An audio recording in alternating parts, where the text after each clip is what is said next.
भाजप आमदार सुरेश धस यांनी स्वर्गीय सोमनाथ सूर्यवंशी यांच्या प्रकरणातील पोलिसांना माफ करावे अशा प्रकारची प्रतिक्रिया दिलेली होती।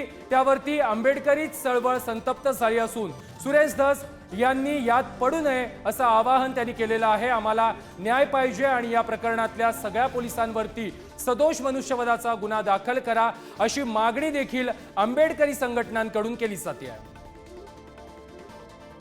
दरम्यान याच संदर्भात आंबेडकरी चळवळीतील कार्यकर्त्यांशी संवाद साधलेला आहे आमचे प्रतिनिधी बालाजी पोद्दार यांनी। आपल्यासोबत आंबेडकरी चळवळीतले कार्यकर्ते आहेत।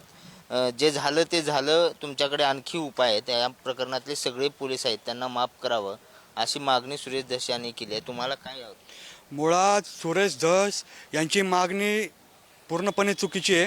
सुरेश धसांनी यामध्ये पडूच नाही अशी मी त्यांना विनंती करतोय, कारण की सोमनाथ सूर्यवंशी असतील, त्यानंतर विजयबाबा वाकोडे असतील, यांचा जो मृत्यू झालेला आहे तो संपूर्ण आंबेडकरी समाजाला हाजीवाला लागलेला आहे। सोमनाथ सूर्यवंशी सारखा एक LLBला शिक्षण घेणारा एक तरुण, एक उच्च शिक्षित तरुण या ठिकाणी अभ्यास करत असताना त्या ठिकाणी फक्त त्यांनी व्हिडिओ शूटिंग काढली, त्यामुळे त्याला त्या ठिकाणी त्याचा प्राण गमावा लागला। व ज्या पोलिसांनी मारहाण केलेली आहे त्यांना फक्त त्यांच्यावर गुन्हे दाखल नाही झाले पाहिजे। आता आम्हाला कळते की त्यांना निलंबित केले, त्यामध्ये घोरबांड एक PI असतील आणि 4 पोलीस कर्मचारी असतील, यांना निलंबित केले। पण हे निलंबित न करता त्यांच्यावरती ॲट्रॉसिटी अंतर्गत गुन्हा दाखल झाला पाहिजे, त्यांच्यावरती मनुष्यवधाचा 302 अंतर्गत गुन्हा दाखल झाला पाहिजे। समाजाच्या प्रश्नामध्ये त्यांनी पडू नये अशी भूमिका या सगळ्या समाजाने घेतलेली पाहायला मिळते आहे।